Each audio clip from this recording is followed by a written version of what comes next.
ஷோலிங்கரில் மலையில் rope car சேவை தொடங்கப்பட்டிருக்கிறது. இதன் வாயிலாக நாம் அனைவரும் நரசிம்மரை வெக எளிதாக தரிசனம் காண முடியும். உடல்நிலை பாதிக்கப்பட்டவர்கள், உடல் ஊனமுற்றவர்கள், மாற்றுத்திறனாளிகள், வயதானவர்கள், குழந்தைகள் போன்றவர்களுக்கு படிக்கட்டு ஏறி 1300 படிக்கட்டு ஏறி மலை மீது பயணம் செய்வது சற்று கடினமாக இருக்கலாம். அந்த தருணத்தில் அவர்களுக்கு இந்த ரோப் கார் சேவை மிக பயனுள்ளதாக இருக்கும். ஆகியவற்றால் இந்த ரோப் கார் சேவை பயன்படுத்தி நீங்கள் ஷோலிங்கர் நரசிம்மரை தரிசனம் செய்யலாம். இது கட்டணமாக 100 ரூபாய் வசூலிக்கப்படுகிறது. ஷோலிங்கர் யோக நரசிம்மர் தரிசனம் செய்வதற்காக அந்த மலை ரோப் கார் சேவைக்கு 100 ரூபாய் கட்டணமாக வசூல் செய்யப்படுகிறது.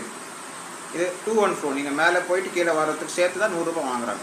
அதனால் இந்த சேவையை நீங்கள் பயன்படுத்திக் கொள்ள வேண்டும். 2 மணி நேரம், குறைந்தது 2 மணி நேரமாவது நீங்கள் வெயிட் பண்ணக்கூடிய சூழ்நிலை உருவாகலாம். டிராஃபிக், அதாவது எவ்வளோ பக்தர்கள் அதிகமாக இருக்கிறார்களோ அதுக்கேற்றாற்போல் இது எல்லாமே அரேஞ்ச் செய்யப்படுகிறது. சில நேரத்தில் வேகமாக தரிசனம் முடியலாம், சில நேரத்தில் மிக தாமதமாகலாம். அதனால் இதுக்கு தரிசனம் செய்ய வரும்பொழுது எந்த பதற்றம் இல்லாமல் பொறுமையாக தரிசனம் செய்யுமாறு கேட்டுக்கொள்கிறேன். மிக மிக புனிதமான ஒரு ஷோலிங்கர் நரசிம்மர் புனிதமான இடம். 108 வைஷ்ணவ திவதேசத்தில் இது ஒரு மிக மிக முக்கியமான திவதேசம். பல்வேறு ஆழ்வார்கள் மங்களாசாசனம் செய்திருக்கிறார்கள். இது ஷோலிங்கர், இங்கிருந்து பல்வேறு திவதேசங்கள் இருக்குது. ஷோலிங்கர் பக்கத்தில் திருப்பதி, இந்த பக்கம் திருவள்ளூர், காஞ்சிபுரம், இதெல்லாம் மிக மிக முக்கியமான திவதேசங்கள். இவ்வாறு திவதேச தரிசனம் செய்வது மிக மிக புண்ணியமான ஒரு காரியம். மனிதன் பிறந்ததிலிருந்தே பல்வேறு செயல்களை செய்கிறார். இந்த புனிதமான இடத்தில் செய்ய காரியம் மிக மிக புனிதமானது.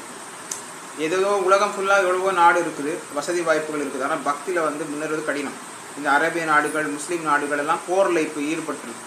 ஆப்பிரிக்கா, இந்த மாதிரி நாடெல்லாம் அங்கெல்லாம் போர், ஒரு பதற்றமான ஒரு சூழ்நிலை உருவாகி இருக்கிறது. யூரோப் நாட்டில் பார்த்தீங்கன்னா யுக்ரைன் ரஷ்யா நாடு போர் தொடுத்துட்ருக்கு. பல்வேறு அழிவுகள் நடந்துகிட்ருக்கு. இந்த பக்கம் பாலஸ்தீனம், இஸ்ரேல் நாட்டு போர் நடந்துகிட்ருக்கு. அங்கே பல்வேறு அழிவுகள் நடந்துகிட்ருக்கு. ஒவ்வொரு நாட்டிலையும் போர், பதற்றம். இப்போ சுனாமி வந்தது, இப்போ தமிழ்நாட்டில் மிக்ஜாம் புயல் வந்தது. எல்லோரும் எவ்வளோ கோடிக்கணக்கில் மக்களுக்கு லாஸ்